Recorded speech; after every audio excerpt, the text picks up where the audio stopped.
It is October 1944. A company positioned near Rear-Echelon, France, shivers under a cold, relentless autumn rain. Mud thickens around the tires of supply trucks, and the artillery smoke hangs low over the waterlogged foxholes. Inside a damp canvas command tent, clerks sift through heavy canvas bags, sorting thousands of letters from home. The stacks are piled high, but one small envelope is missing from the pile. It contains a photograph of a newborn baby girl, sent from Baltimore 6 weeks ago. The military mail system is deeply logistically snarled, leaving a muddy, exhausted combat soldier waiting in the freezing trenches for his first glimpse of his daughter. This delay is considered an acceptable, routine consequence of a fast-moving war. But General George S. Patton believes a soldier cannot fight with an empty space in his heart, and he is about to upend the entire regional supply line to prove it. This is the story of what Patton did when he learned a soldier had been a father for 6 weeks and had never seen his baby. It is a glimpse into the hidden compassion of a general who understood the heavy toll of war on the human heart. Before we continue, make sure you subscribe. We tell the World War II stories that show what the general did when no one was watching. Corporal James Whitfield was a 23-year-old infantryman from a quiet, Brick Row neighborhood in Baltimore, Maryland, serving under the flag of the 4th Armored Division, before the draft board called his name. He worked at a local shipping yard, balancing heavy crates and planning a modest future with his high school sweetheart. He left for Europe with a heavy heart, knowing his wife was expecting their first child, while he crossed the Atlantic to face the heavy German defensive lines. 6 weeks ago, while Whitfield was crouching under intense mortar fire in the muddy fields of eastern France, his daughter was born thousands of miles away in a quiet hospital bed. He received the brief, celebratory telegram announcing her arrival, but he had never seen her face. The young corporal fought through daily, brutal artillery barrages, with nothing but a blank space in his mind where his daughter's features should be, holding on to a promise that a photograph was somewhere on its way to the front lines. The obstacle standing between the soldier and his child was Captain Edward Vance, a 42-year-old logistics officer from Boston, Massachusetts, who managed the regional military mail repository far behind the fighting trenches. Vance operated under a strict, unyielding bureaucratic ideology that viewed the Army as a massive mechanical machine where individual human emotions were completely irrelevant to the larger mission. He believed that the personal desires of ordinary frontline infantrymen were secondary to the clean efficiency of his ledger books, often stating that sentimentality was a luxury that only slowed down the ultimate victory. The captain enjoyed the unearned privileges of his Rear-Echelon assignment, sleeping in a dry, heated chateau, drinking fine wine confiscated from local cellars, and wearing a pristine, tailored wool uniform with immaculate, polished leather boots that had never touched battlefield mud. While thousands of letters accumulated in his sprawling, disorganized warehouse, Vance remained entirely indifferent to the desperate emotional needs of the combat troops who were actually winning the war. By October 1944, the Allied campaign across Western Europe had accelerated into a breathless, chaotic pursuit. The Third Army had smashed through Normandy during the summer and raced across France with unprecedented velocity, leaving its own logistics columns struggling miles behind the rapidly shifting front lines. This sudden, massive advance created an immense administrative nightmare for the support elements tasked with maintaining the vital flow of supplies. Fuel pipelines, ammunition dumps, and medical shipments took absolute priority on every available transport vehicle moving toward the sound of the guns. In this high-stakes environment of mechanized warfare, the personal mail of the ordinary fighting men was deliberately pushed to the lowest tier of importance. Millions of bundles containing letters, holiday packages, and family photographs accumulated in damp, poorly lit sorting depots scattered throughout the rear communication zones. Most high-ranking commanders viewed these mounting communication delays as an unfortunate but entirely unavoidable reality of modern combat operations. They believed that soldiers simply had to endure the agonizing silence from home until the logistical grid could be properly stabilized. This cold indifference was considered standard procedure among the professional officer corps. But the total breakdown of this emotional lifeline was quietly eroding the morale of the men who were expected to storm the next fortified village. The systemic backlog grew larger with every passing mile of liberated territory, creating a vast distance between the frontline trenches and the families left behind. The physical evidence of this emotional neglect lay piled high inside a cavernous warehouse, far from the flash of artillery fire, where a single critical envelope remained buried deep under thousands of undelivered canvas sacks. Lieutenant Robert Miller, a 31-year-old company commander from Philadelphia, walked into the dry logistics office holding a crumpled piece of paper containing a routine manpower report. He took off his muddy helmet, wiped the freezing rain from his forehead, and looked at the pristine desk where the logistics chief sat reviewing his neatly filed ledger books. Miller cleared his throat and explained that one of his best men had been fighting for 6 weeks without seeing his newborn child because the mail was completely stopped. He asked if there was any way to expedite the specific canvas bag containing the family correspondence for his division. Vance did not look up from his papers, turning a page with an air of absolute indifference. He stated that the mail system was currently processing 40 tons of backlogged material, and that individual requests were an impossible distraction.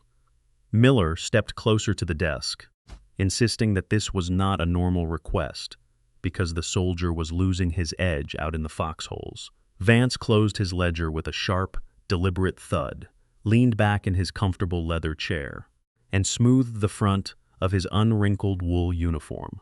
He remarked that frontline infantrymen always seemed to think their personal lives were more important than the global distribution of fuel and caliber rounds. The captain explained that the Army was a massive machine governed by strict regulations, and he would not waste valuable transportation assets on a single piece of sentimental paper.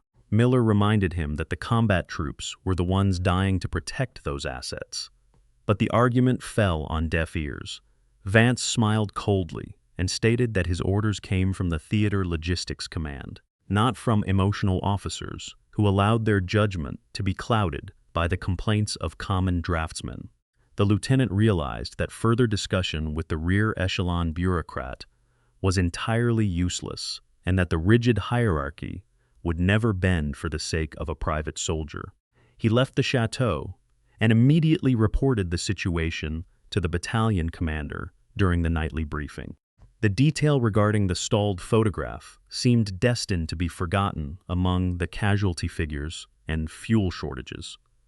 But the battalion commander mentioned it to a visiting staff officer who offhandedly repeated the story during an evening briefing at headquarters. The report reached Patton within the hour. Patton arrived within the hour. His open-top Jeep pulled up to the stone steps of the chateau, the sharp metallic ring of his tires cutting through the steady patter of the autumn rain.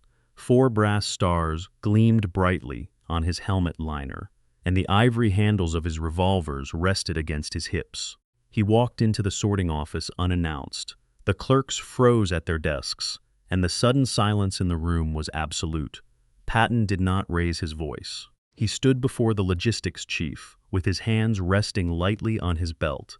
Patton studied him.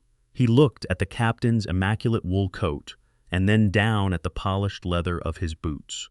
He asked how many canvas bags were currently sitting untouched in the rear holding area. Vance cleared his throat, stood at rigid attention, and answered that there were roughly 1,200 bags waiting for sorting. Patton asked if the correspondence for the 4th Armored Division had been isolated. The captain replied that it was buried somewhere in the center pile and would take days to properly extract under normal regulations. Patton asked if a single soldier's mail mattered to the efficiency of the regional supply grid. Vance stated that in the broader tactical picture, one personal letter was completely insignificant. Patton's voice was quiet, but it carried to every corner of the stone room. He said that an army does not fight with gasoline and artillery shells alone. It fights with the spirit of the men who carry the rifles. He stated that a man who has been a father for 6 weeks without seeing his child is not a mechanical part in a ledger book. He is an American soldier who is being denied the very thing he is risking his life to protect. The general remarked that the administrative convenience of the rear echelon would never take priority over the emotional survival of the frontline infantry. He noted that the captain had found plenty of time to ensure his own quarters were warm and his uniform was pristine while the fighting troops shivered in the mud without a word from home. Patton explained that bureaucracy was designed to serve the soldier, not to crush his spirit for the sake of a clean desk. He looked directly into the captain's eyes and stated that the grid would adjust immediately to correct the neglect. You have a choice. You will personally locate that specific mailbag and place that photograph on a forward supply truck within the next 10 seconds, or you will face the immediate consequence of a public reduction in rank. Decide now. Vance swallowed hard, his face turning completely pale as his hands began to shake against his trousers. He bowed his head and signaled to his clerks to begin digging through the stacks. The order was carried out with frantic, desperate speed. Captain Vance and his terrified clerks spent 3 hours tearing through the massive piles of canvas mail sacks, dumping contents onto the concrete floor until they located the specific bundle marked for the 4th Armored Division. The small envelope containing the Baltimore baby photograph was pulled from the pile and placed directly into the glove compartment of a forward-bound ammunition truck. The vehicle raced 80 miles through the driving rain, splashing through deep ruts and skirting active artillery zones to reach the front line before dark. The package reached the mud-slicked company position near Ericourt the following evening. Corporal Whitfield received the damp envelope while shivering in his deep foxhole. His trench buddy clicked open a metal cigarette lighter, holding the tiny, flickering flame steady against the cold wind. The dim light illuminated a small piece of glossy paper, a baby girl. She had a thick tuft of dark hair, and her tiny eyes were tightly closed in sleep. She was perfect. Whitfield stared at the image of his daughter for 20 minutes without uttering a single word. He carefully wrapped the photograph in a piece of oilcloth and tucked it securely inside his canvas helmet liner. It rested safely against his head, a private anchor through the violence of the coming winter campaign. Corporal James Whitfield survived the brutal winter fighting in eastern France and crossed the Rhine River with the 4th Armored Division into Germany. He went home to Baltimore, Maryland, after the German surrender, returning to the shipping yards and reunited with his family. He raised 3 children, worked hard, and lived a quiet life until his death in 1994. He never knew that a 4-star general had personally intervened to deliver his daughter's photograph. He kept the oilcloth envelope in his top dresser drawer for decades, and when his child grew up, he told her that her face was the only thing that kept him tethered to the living world. Captain Edward Vance was quietly reassigned to a remote personnel processing camp in the United Kingdom 2 weeks after the incident. His dream of a clean post-war corporate career in Boston logistics failed to materialize due to a poor efficiency rating signed by 3rd Army headquarters. He spent his remaining years in quiet, bitter retirement, frequently complaining to his family about the breakdown of proper military structure during the European campaign. Before his death in 1972, Patton never recorded the intervention in his official diary, and he never mentioned the logistics confrontation to his staff officers. He only wrote a brief, single-sentence note in a letter to his wife on the night of the delivery, stating that a commander must sometimes fight his own supply network to keep his soldiers whole. He believed that a man who fought for his country had a right to look upon the face of his own blood. Some historians have argued that a 4-star commander should never spend precious operational hours or divert physical transport assets for the sake of a single piece of personal mail during a major combat offensive. They believe that a theater commander must maintain a cold, absolute focus on the larger mechanical movement of divisions and fuel lines, leaving personal matters to the standard administrative channels. Others have argued the opposite. Maintaining that true leadership requires an intuitive understanding of the fragile psychological limits of the individual fighting men who must face the enemy. What is certain is that the small photograph tucked safely inside a canvas helmet liner became a profound source of endurance through the freezing mud and bitter elements of the European campaign. If you had been in Patton's position, would you have done the same, or would you have left the photograph to the regular military mail system? Let us know in the comments. And if you want more stories about what the general did when no one was watching, make sure to subscribe.